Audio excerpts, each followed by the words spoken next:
علیہ وسلم۔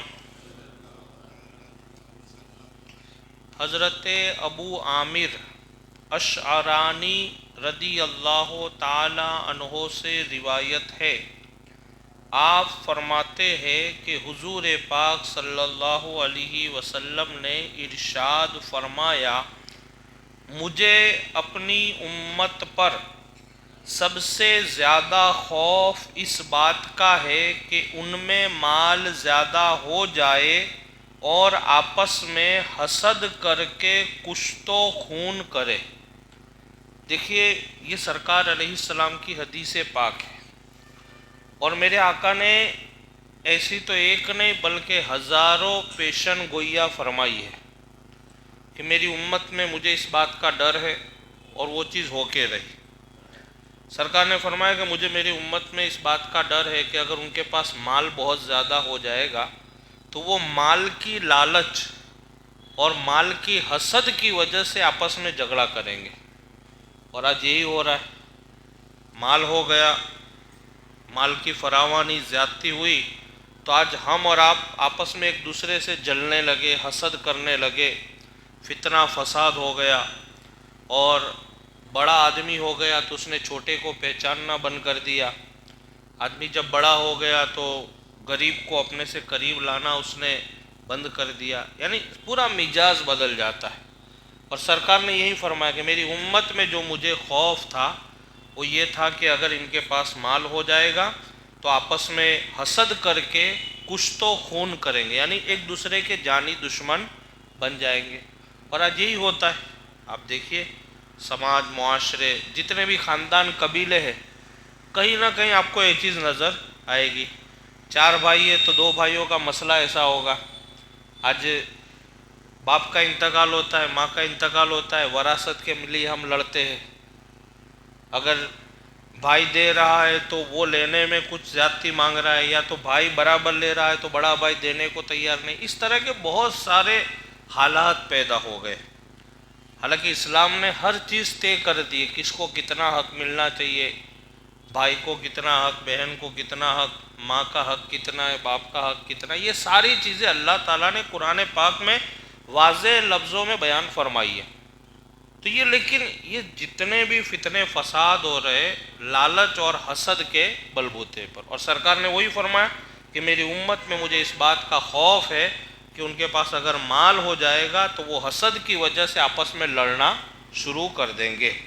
حسد کا سبب حضور پاک صلی اللہ علیہ وسلم نے مال کی کثرت بیان فرمایا، یعنی آدمی کی حسد جو ہوتی ہے، جلن، وہ مال جب کسی کے پاس بڑھ جاتا ہے تو یہ چیز پیدا ہوتی ہے۔ جیسے میں ہوں اور میرا بھائی ہے یا میرا کوئی دوست ہے یا میرے ساتھ میں اٹھنے بیٹھنے والا، پہلے ہم 4-5 لوگ تھے، برابر کیٹیگری کے تھے، لیکن اب دیکھا کہ ہم میں سے ایک آدمی کے پاس مال بڑھ گیا تو اب ہم اس کے حسد کرنے لگے، اور سب سے پہلے کیا بولیں گے؟ کسی کا کر ڈالا ہوگا اس نے، کیا بولیں گے؟ کسی کا کر دیا ہوگا، یا تو کسی سے کہیں ہاتھ مار دیا ہوگا۔ ایسا کوئی ضروری تو ہے نہیں۔ دیکھیے، گمان اچھا رکھنا چاہیے، ہو سکتا ہے اس نے محنت کی ہو، کسی طریقے سے اللہ نے اس کو نوازا ہو۔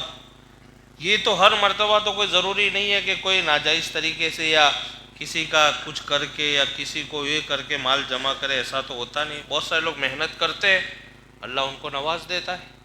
بہت ساروں کے پاس کچھ نہ کچھ ایسا ذریعہ ہوتا ہے، اس سے بھی ان کے پاس مالداری آ جاتی ہے۔ تو یہ لالچ اور حسد دونوں چیزیں جمع اس میں ہو جاتی ہے، اور یہ بھی کہ حسد کے سبب آپس میں خون خرابہ ہوگا، یہ بھی سرکار نے فرمایا۔ چنانچہ آج یہی ہو رہا ہے۔ رحمت عالم صلی اللہ علیہ وسلم کو جس چیز کا خوف تھا، کیا آج وہ اس امت میں نظر نہیں آ رہا ہے؟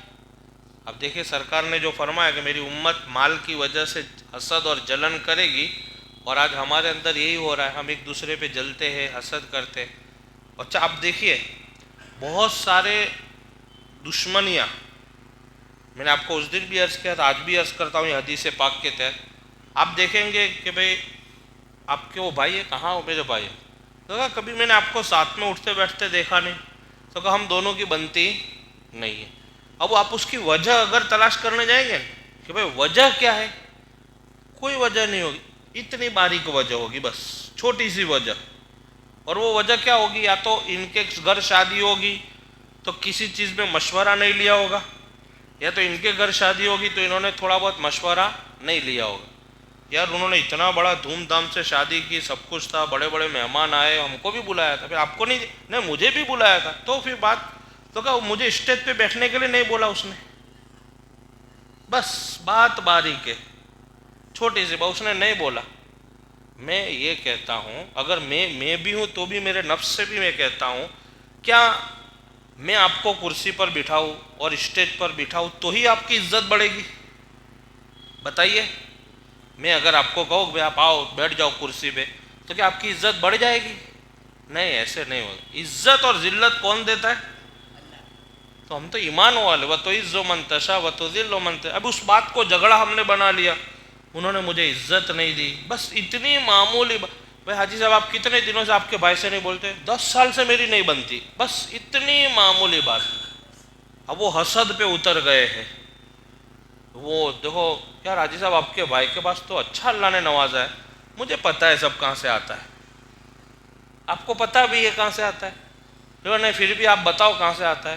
وہ سب مجھے پتہ ہے، وہ پہلے کیا کرتا تھا نا اب کیا کرتا ہے. نہیں تو یہ حسد اور غلط گمانی، بد گمانی جو بولتے ہیں، حالانکہ دونوں چیزوں سے ہم کو منع کیا. حسد سے بھی بچو اور بد گمانی سے بھی بچو. جب تک آپ کو کسی بات کا مکمل علم نہیں ہو جاتا آپ کو اس چیز کے بارے میں بولنے کا ادھیکار مذہب اسلام نے منع کیا ہے. ظن المومنین خیرا، مومن کے بارے میں اچھا گمان کرے، آپ اچھا سوچے. اور یہ ساری چیزیں بدگمانی اور حسد کی وجہ سے پیدا ہوتی. آگے سماعت فرمائے تو کہتے یقیناً آج چند روپیوں کے لیے یا کسی کی ترقی کو دیکھتے ہوئے یا ترقی کرتے ہوئے کسی کے پاس مال کی فراوانی دیکھ کر اسے تباہ اور برباد کرنے کی پوری کوشش کی جاتی ہے، اور روز بروز یہ امت خون خرابہ کا شکار ہوتی جا رہی ہے. کاش حسد جیسی بدترین بیماری سے ہم سب بچ جائے تو میں سمجھتا ہوں بہت سارے مسائل حل ہو جائیں گے. یہ صاحب کتاب فرماتے کہ اگر ہم اور آپ حسد سے بچ جائے تو بہت سارے مسائل ہمارے آسان ہو جائیں گے. اور دیکھیے میں آپ کو ایک چیز بتاؤں، یہ حسد ایک ایسی بیماری ہے کہ اس کو ہر آدمی اپنے اپنے معاملات خود سے سوچے گا تو آپ کو سمجھ میں آئے گا کہ ہاں یار کہیں نہ کہیں ہم اس چیز کے شکار ہیں. میں سوچوں گا یار جیسے میں بیان کر رہا ہوں، اب میں سوچوں گا آپ سوچتے ہوں گے کہ مفتی صاحب تو یہ تو بیان کرتے تھے تو کسی پہ حسد نہیں کرتے ہوں گے، لیکن میں اگر جب میرے حالات پہ غور کروں گا اور میرے جو معاملات ہیں، میرے جو اعمال ہیں، مجھے بھی سمجھ میں آئے گا کہ کہیں نہ کہیں میں کسی سے حسد کرتا ہوں، کہیں نہ کہیں میں نے کسی کے ساتھ یہ کام کیا ہے. اس کو آپ سوچیں گے تو ہی آپ کو سمجھ میں آئے گا، سننے سے بیان کرنے سے نہیں. آپ اپنے اعمال کا، ہم سب کو اپنے اعمال کا محاسبہ کرنا چاہیے کہ کہیں ہم اس چیز کے شکار تو نہیں ہیں. لیکن آپ کو پتہ چلے گا ہاں یار ہم نے ایک بار ایسا کیا تھا، ہم نے فلاں ٹائم فلاں آدمی پہ حسد کی وجہ سے اس کو گرانے کی کوشش کی تھی، حالانکہ وہ قصوروار نہیں تھا. اب جیسے مجھے آپ سے حسد ہے، اب دیکھا آپ کوئی معاملہ نہیں، لیکن دیکھا کہ بات ہو رہی ہے تو اب دیکھا کہ موقع ہے، ارے حاجی صاحب آپ کو تو کچھ سمجھ نہیں پڑتی، یہ جو میں نے بولا ہے حسد کی وجہ سے بولا ہے. ہوتا ہے آدمی دل میں رکھتا ہے، ہاں یہ بہت وہ ہے، بہت اسمارٹ بنتے ہیں، بولتے ہیں ابھی کی بھاشا میں، ابھی جو لینگویج چلتی ہے بہت اسمارٹ بنتا ہے، تو اب اس کو دل میں رکھتے ہیں. پھر جب موقع آئے گا تو 5 لوگوں کے سامنے اس کو ذلیل کرنے کی ہم کو، وہی حسد ہے، اس کا نام حسد ہے. تو آپ غور کریں گے تو آپ کو پتہ چلے گا کہیں نہ کہیں ہم سے یہ خطائیں ہو جاتی ہے، کہیں نہ کہیں ہم سے اس طریقے کی لغزشیں ہو جاتی ہے. تو کہتے ہیں کہ کسی کو دیکھ کر ہم تو کہتے ہیں کہ شکار ہوتے جا رہے، اگر حسد سے ہم سب بچ جائے تو بہت سارے مسائل حل ہو جائیں گے اور آپس میں محبت اور الفت اور اطمینان کی دولت حاصل ہو جائے گی. اللہ سے دعا ہے کہ اللہ رب العزت سب سے پہلے مجھے اور آپ تمامی حضرات کو اس پر عمل کرنے کی توفیق عطا فرمائے.